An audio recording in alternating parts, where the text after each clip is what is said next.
So today is the day that the Wonder Brothers is finally released. It's available now, so to go to your shop and buy it. But I am treating myself to a fantastic moment for me. This is my first time meeting the mighty Chris Pilsworth, who's one of my very, very, very favorite magicians. And he pops up in the book, and he very kindly allowed me to use one of his magic tricks in the book. I didn't give anything away, but it's this incredibly beautiful trick in which Chris puts a cactus inside a balloon.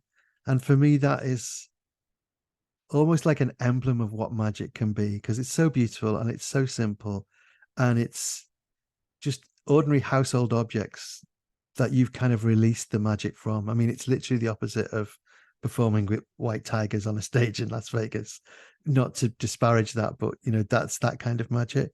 Whereas for me, real magic is about the enchantment of ordinary objects. So, like, how did you come up with that? It's so singular. I've never seen anybody else do anything remotely like it. Yeah, it was like I think it was like back in the late 80s. And I was a big fan of Steve Martin, the comedian and actor. Right, yeah. There was a article about him in Vanity Fair. No, it wasn't Vanity Fair, it's Esquire magazine. I don't know if they have that in the UK, but I don't even think it's around anymore. But he was on the cover, so I bought it. And then they had their photographer do a photo shoot for the magazine, so all the photos were like brand new. And he had one where he's holding a cactus inside a terracotta pot in one hand and a red balloon in the other. Right. And the thing that I love about that, just generally speaking, with good photographers or good subjects, is it tells a complete story with one Yes. image. There's the drama about what might happen. Hmm. And so I kept a notebook of just ideas, and I just thought to myself, what if I put a cactus inside a balloon? It just kind of like evolved that way.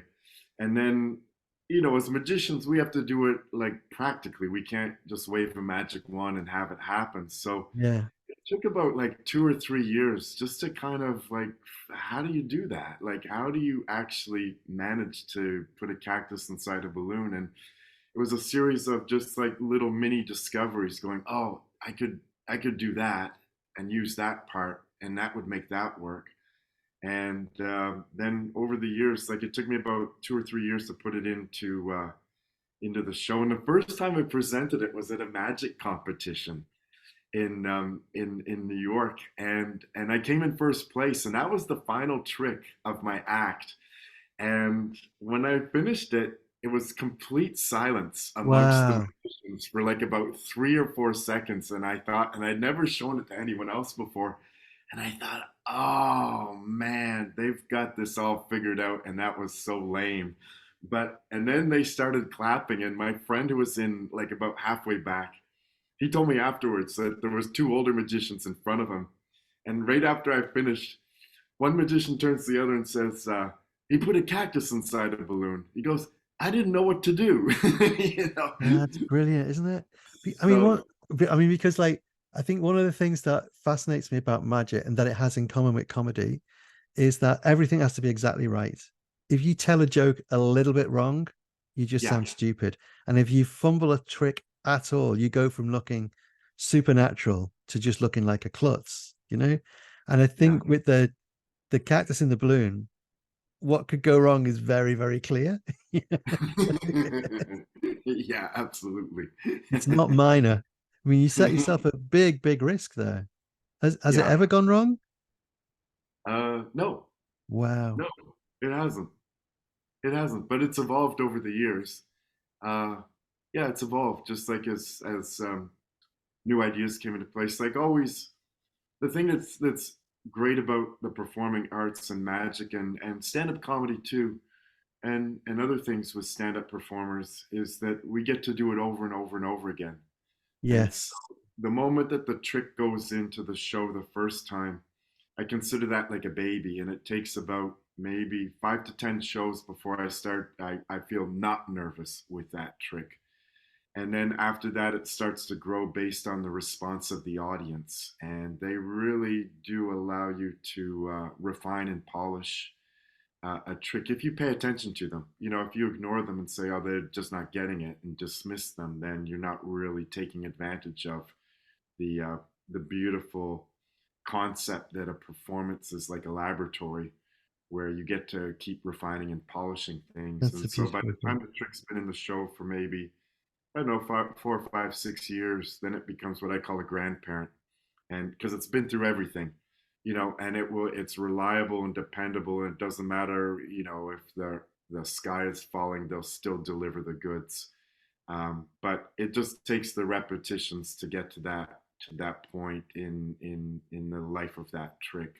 And when people come to see you now, do they know you're going to do that?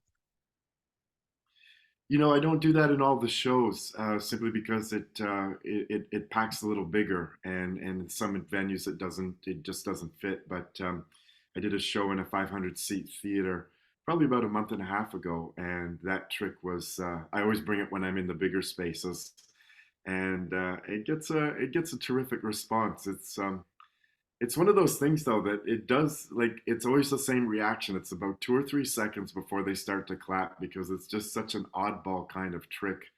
Uh, and and they think, oh, they think it's like putting a needle through a balloon. That, you know, Yeah, when the two boxes go together, like the box that has the cactus and the box that has the balloon, and there's no popping sound, they think, oh, that's the end of the trick. The balloon didn't pop.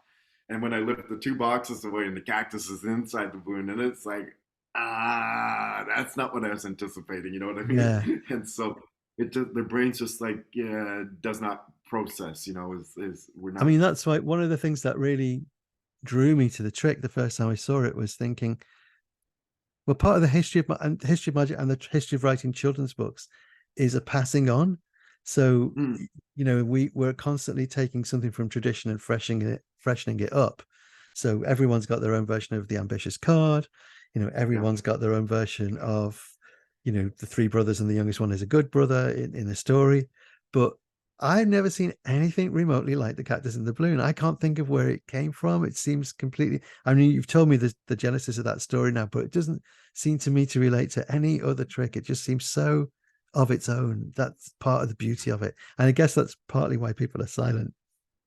You know, the funny thing is, um, that particular trick actually gets a better response from magicians than it does from a normal audience. And for the reason I think that you described right now is because you know, even when I was coming up with it, like I saw the photograph, I realized that my start point wasn't like an extension or a variation upon something that previously had taken place. It came from a brand new space, and so it really does stand out in people's minds. Like, they'll remember that many years later. I'll have magicians come up to me and go, "Oh, you're the guy with the cactus," you know. And this is like after they'd seen it maybe 10 years before. And there's an exclusive magic convention called 4F, Effectors Finger Flinging Frolics, and it's 200 magicians worldwide.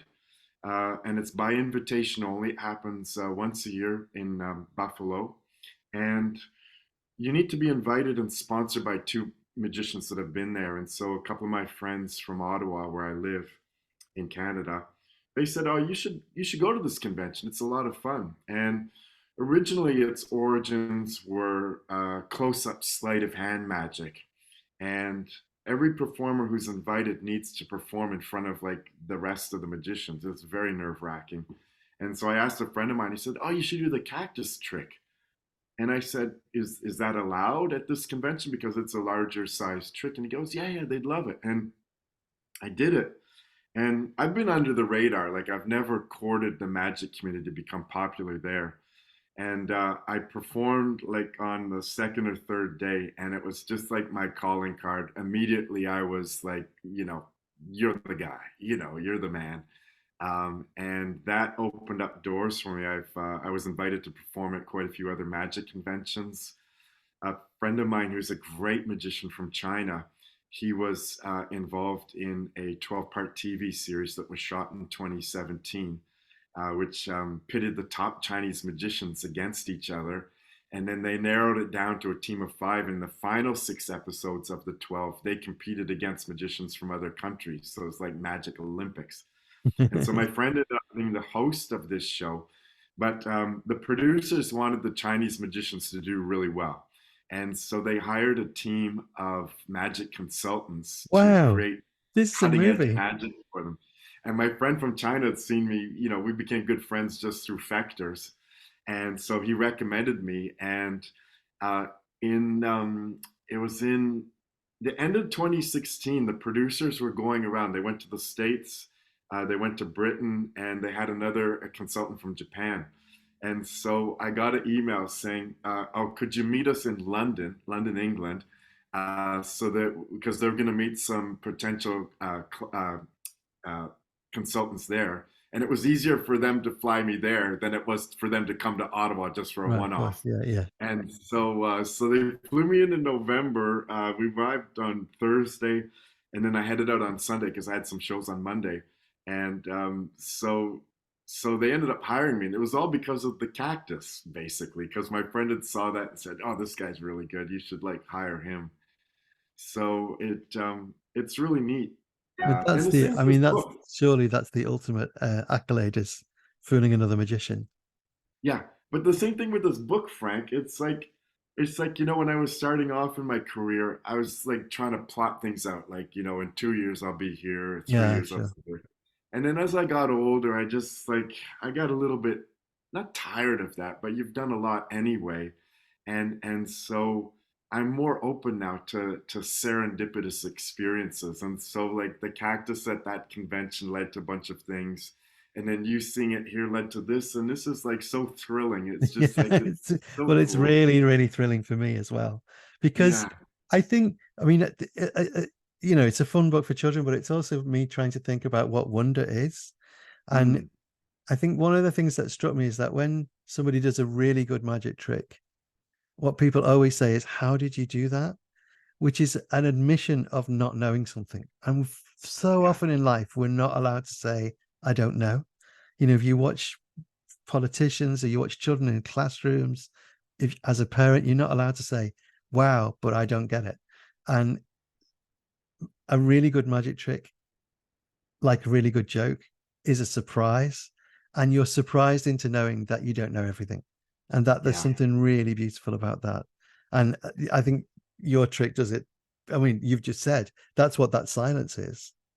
That yeah, silence is a bunch of magicians who think they know absolutely everything about how everything works, going, "I don't know how that works." yeah, That's a mystery. And there's something really rejuvenating and lovely about a mystery, I think, for all of yeah. us.